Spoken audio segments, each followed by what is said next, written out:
Gold, trusted gold buyers. మీరు తాకట్టు పెట్టిన బంగారాన్ని విడిపించి ఈ రోజు ఉన్న మార్కెట్ ధరకు కొనబడను.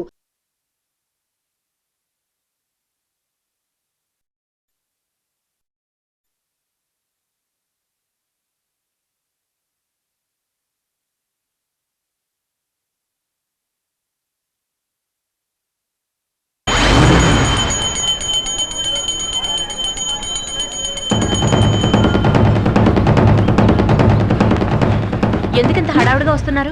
తిరువురు నాయుడిని వీర ఉతుకుడు ఉతికాడంట. దెబ్బలు తగిలాయంట. వాళ్ళ తమ్ముడు రుద్రపతికి చెయ్యి ఫ్రాక్చర్ అయిందంట. ఎవరా కొట్టింది? కొట్టింది ఎవరో వాళ్ళకే తెలియదంట. పేరు మాత్రం తెలిసటమ్మా. అతని పేరు వాయుపుత్రట.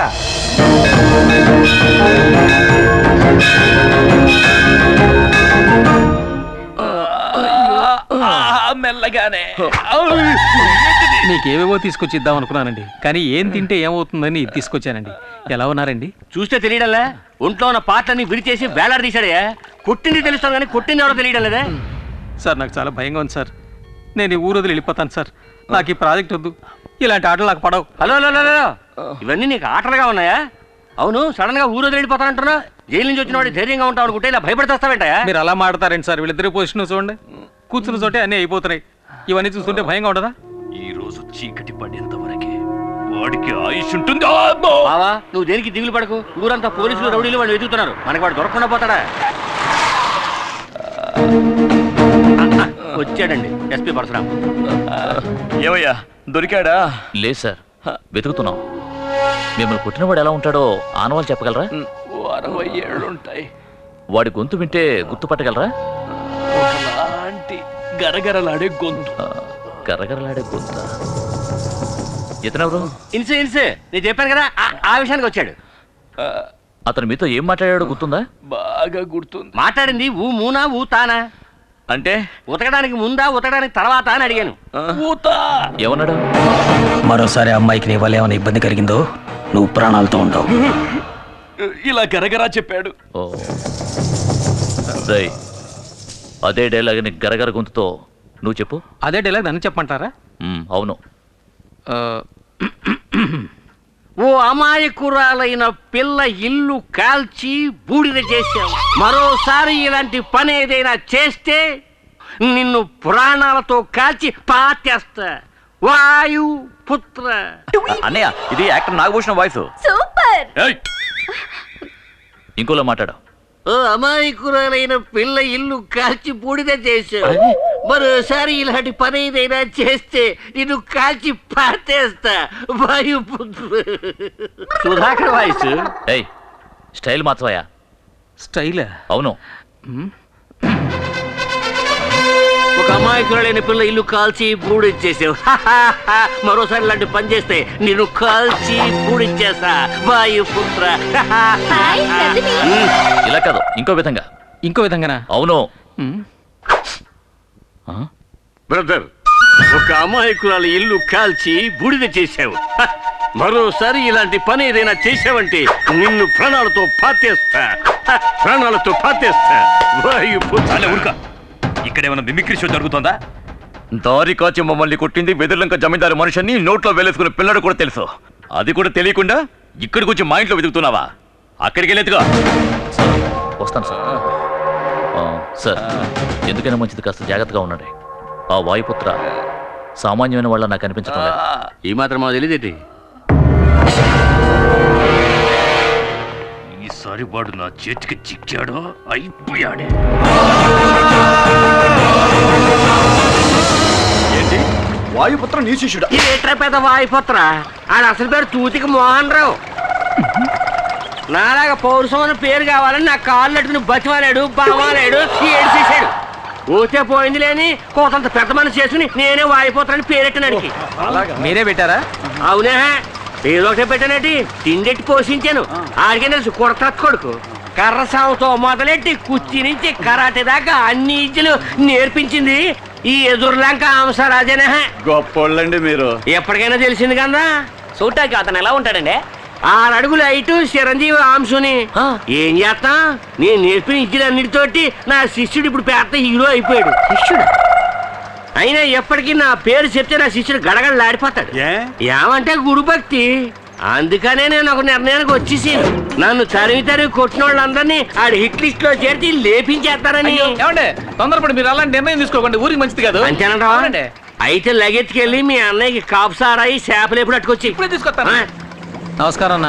సర్లే సార్. పడిపోతారు. నాతో ఎట్టుకోకు, దెబ్బతినేస్తావు. చూసావా కరెంట్ షాక్ తిన కాగ్గాడి కాగ్గోల. మొత్తానికి ఈ ఊరంతా వాయిపుతో గురించే మాట్లాడుకుంటున్నారు. నీ జాగ్రత్తలో నువ్వు ఉండు.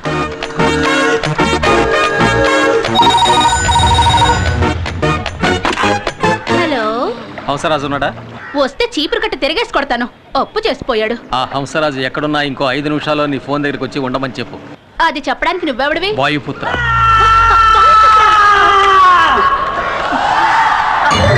అలాగేనండి. నమస్కారం అండి. ఎందుకండి అలాగే ఉన్నారు? నేను డల్గా ఉంటావేట్రా? మామూలుగానే ఉన్నాను కదా. నా శిష్యుడు ఫోన్ చేసి రమ్మన్నాడు, ఎందుకో తెలియట్లేదే. ఏదైనా సమస్య వచ్చి ఉంటుందంటారా? ఎవరికిరా? ఏడా ఒక కలర్ తాగాలంటే ఎందుకు? తాగిన తర్వాత డబ్బులు లేవంటే మీద పడి కుమ్మేందుక? పోరా.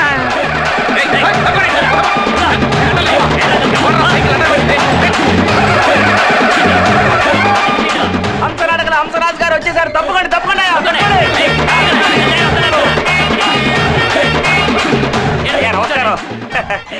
అయ్య బాబు, నాకే? మీకోసమే. కూర్చోండి.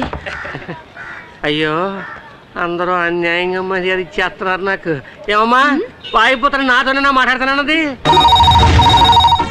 అయ్యో, ఫోన్ మోగేసింది. ఏం చేయాలో ఏటో. ఇదిగోండి, మాట్లాడండి. హలో, నేను వాయుపుత్రాని.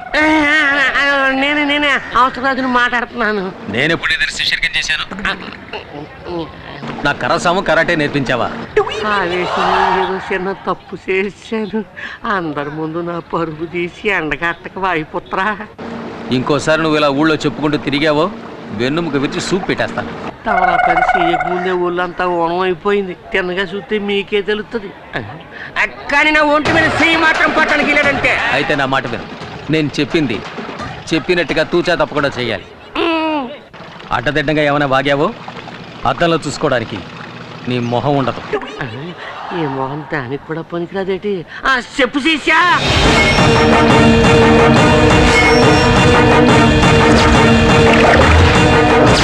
అర్థమైందా? సూపర్. నువ్వు చెప్పినట్టు చేసేస్తాడు వాయుపుత్ర. వాయుపుత్ర హంసరాజు శిష్యుడేనయ్యా. అనవసరంగా రెచ్చిపోతున్నారు. నేనున్నాను, నువ్వు దేని గురించి భయపడక. తతిమ ఏర్పాట్లని నేను చూసుకుంటాను. అమ్మాయి ఫోన్ పెట్టాడు.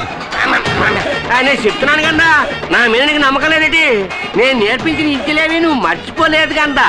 అదేరా నువ్వు ఈ గురువుకి ఇచ్చే గురుదక్షిణ.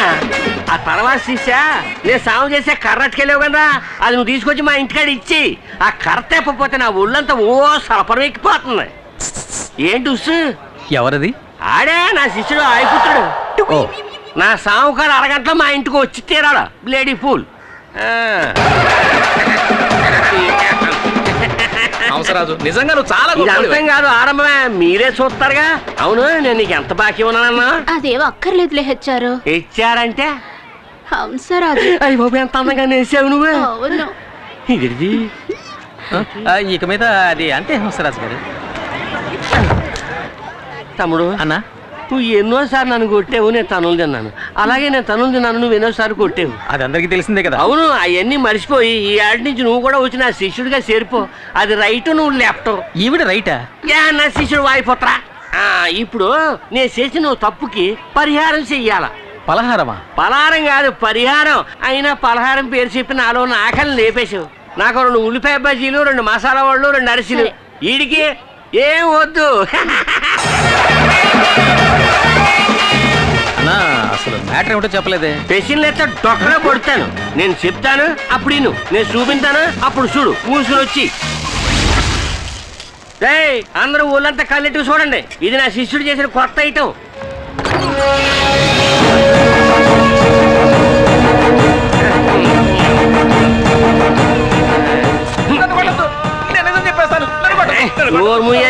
నేను వాయిపోతాను కాదు, ఆడి పని ఆడి చేసి వెళ్ళిపోయాడు కదా. నేను ఆడికంటే పెద్ద ముదర్ని, అంటే గురువుని. పేరు హంసరాజు. రారా, నా శిష్యుడు వచ్చి నీ ఒంట్లో ఎముకలు ఏరేలోపు నిజం చెప్పు. నేను జరిగిస్తాను, నన్ను ఏం చేయొద్దని నీ చెప్పండి. గురించి నేను రికమెండ్ చేస్తాను కానీ నిజం చెప్పు. అంజలి చెల్లెలు శాలిని తాకట్టుకు తీసుకొచ్చింది బంగారం చేయనే అని కవరింగ్ అని అబద్ధం చెప్పమన్నది తిరువురు నాయుడు తమ్ముడు రుద్రపతి. చాలు నువ్వు తప్పుకో. నేను ఓ పాపం చేశాను. అల్లాయాలో ఒక రోజుని ఇదిగో ఈయన్ని రావయ్యా అయ్యో పిలుస్తుంటే రావచ్చు కదా. బాగా తాగించి స్పోలో లేకుండా చేసి ఇతనికే తెలియకుండా అంజలి ఆఫీసులో పడుకోబెట్టుకోండి నేనే. రుద్రపతి చెప్పడం వల్ల నేను అలా చెయ్యాల్సి వచ్చింది. అందరూ నన్ను క్షమించండి క్షమించండి. అంజలి మంచి పిల్ల, తను ఏ తప్పు చేయలేదు. అంజలి నిరపరాధి నిరపరాధి నిరపరాధి.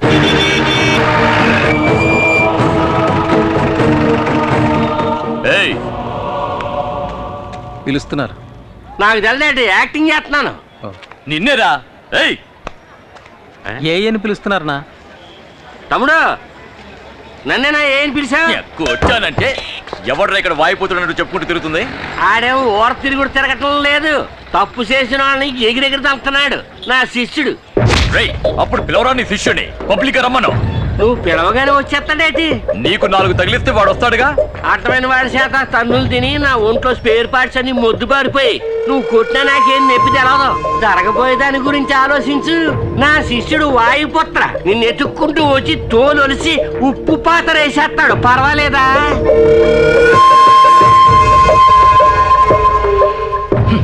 పిరికి నాయాల భయపడిపోయాడు. ఊరుకున్నామని అనుకున్నాను. నా రేంజ్ తెలియక తెగ రెచ్చిపోయాడు. నువ్వు ఓ చోట నిలబడివేటి? ఆ వాయుపుత్రుడికి ఇస్తాను రా జర్కు. పోరా పోరా అప్పుడు పెడతాను నీకు స్పాట్. పోరా.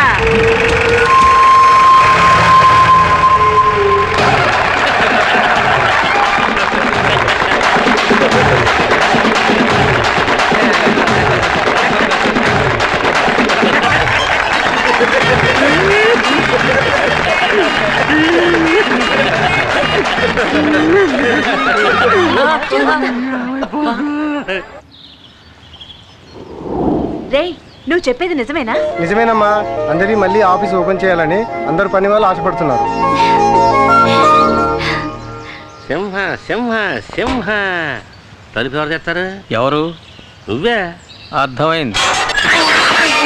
తలుపు ఎక్కడ తీయమన్నాను? నన్ను చేయమని చెప్పాను నీకు. లోనకొచ్చి అడ్డదిడ్డంగా మాట్లాడి నన్ను గిచ్చి రెచ్చగొట్టి ఏదైనా చేసేవనుకో పేలిపోద్దాన్ని. ఎలా ఉంది? ఏడ్చినట్టుంది. ఏమన్నా గొప్పగా ఉందన్న. నమస్కారం అమ్మా. జరిగిన సేవంత తమరు ఇనే ఉంటారు.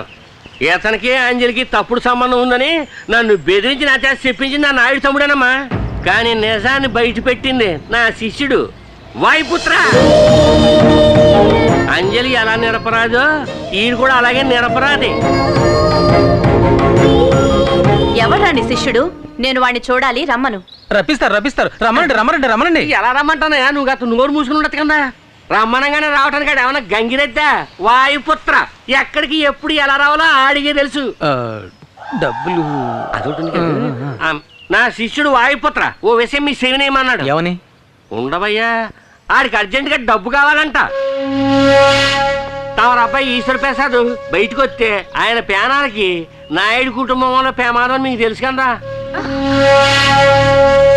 తమరు వాయుపుత్ర అడిగిన డబ్బులు ఇస్తే తమరు అబ్బాయి గారి పేనాలు కాపాడుతానని నా శిష్యుడు వాయుపుత్ర మాటిచ్చాడు. అతని మీద నాకు నమ్మకం ఉంది, కానీ నీ మీద లేదు.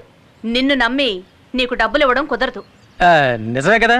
అయిపోరే అమ్మా, డబ్బులు నా చేతికి ఇవ్వకండి, చిన్నమ్మాయి గారి చేతికి ఇవ్వండి. మనకి తెలిసిన కుర్రోడు కూడా ఆసుపత్రిలో ఉన్నాడు. ఆడి వైద్యానికి ఎంత ఖర్చు అవుతుందో పాపగారికి తెలుసు. వీడు చెప్పేది నిజమేనా? నిజమేనమ్మా. పాపగారికి కావాల్సిన కుర్రోడే. పేరేటో తెలుసా? రమేష్. సతీష్. అది నీకెలా తెలుసు? నువ్వే చెప్పావుగా. నేనే చెప్పానా? సరే సతీష్. అతనెవరే? నాకు తెలియకుండా నీకే తెలిసినవాడు? అది తన ఫ్రెండ్. ఫ్రెండా? అవునమ్మా, ఇప్పుడంతా లవర్ని ఫ్రెండ్ అనే అంటున్నారు. ఏయ్, నువ్వెందుకు మాట్లాడతావు? వెనక్కి పో. రే, నీ గురువు నేనే దూరంగా ఉన్నాను, నువ్వు రాంగ్ రూట్లో దగ్గరికి వెళ్ళిపోతావేటి? నువ్వు చెప్పినట్టే ఆ అబ్బాయి ట్రీట్మెంట్కి డబ్బులు ఇస్తాను, కానీ ఆ వాయుపుత్ర మా అబ్బాయి ప్రాణాలకి అండగా ఉంటాడుగా. 100% గ్యారంటీ. గ్యారంటీ ఇవ్వటానికి నువ్వెవరో? ఖర్చు అయిపోతాడు రే. గురువు ఉండగా శిష్యుడు తోకాడించకూడదు. సరే గాని అతనెందుకు వీళ్ళకి సహాయం చేయాలి? అది అది అది అది ఒక పెద్ద ప్రేమ కవిత. అయిపోయిన తిరణాలప్పుడు నా శిష్యుడు వాయుపుత్రుడు వచ్చాడు. అక్కడ మన అంజలమ్మ గారు చేసిన పార్పనాట్యాన్ని చూశాడు. చూసిన నిమిషంలోనే అంజలమ్మ మీద మనసు పారేసుకున్నాడు. ఇప్పుడు అంజలమ్మ కోసం ఏమైనా చేస్తాడు నా శిష్యుడు. అప్పుడు ఎందుకు దాక్కోవడం? వచ్చి చెప్పొచ్చుగా. అమ్మగారు మనసులో ఏముందో తెలియదు కదా. ఒకవేళ ఈ అమ్మాయి ఒప్పుకుని ఈయన వద్దంటే ఈయన కొట్టిపడేసి ఆయన బయటపడతాడు అనుకుంటానండి. ఎందుకు నన్ను అలా భయపెట్టేస్తున్నా? తప్పైపోయింది. అవసరాలు ఇక్కడికి వచ్చిన పని అయిపోయింది. సెలవు తీసుకుంటున్నా. వెళ్ళు. గురువు ముందు నడవాలా, శిష్యుడు చేతులు కట్టుకుని వెనకాల రావాలా. ఈ లెవెల్ క్రాసింగ్ పనులని నాకు ఆడెట్టుకోక. అర్థమైందా? బాగా. అదే తర్వాత ఈ నాయుడు కుటుంబంలో మనం ఇక్కడికి వచ్చాడని వాసన రానీను. నాకు వాయుపుత్రుని చూపించు. నేనే వాడిని చూడలేదు. పై పెట్టక నోరు మూసుకురా. All the best. ఇంతవరకు బానే ఉన్నావుగా, ఇంతలో ఏమైంది? ఆవేశపడాలండి తప్ప. నోరు మీరా కొండముచ్చు. మామూలుగా నేర్చాను కదా, కొండముచ్చు అంటదేటి. అందరి ఇష్ట ప్రకారం కంపెనీని రీఓపెన్ చేసాం. నీకు సంతోషమేగా? ఇది మీకు ఇమ్మన్నారు. నాకా? ప్రేమతో వాయుపుత్ర.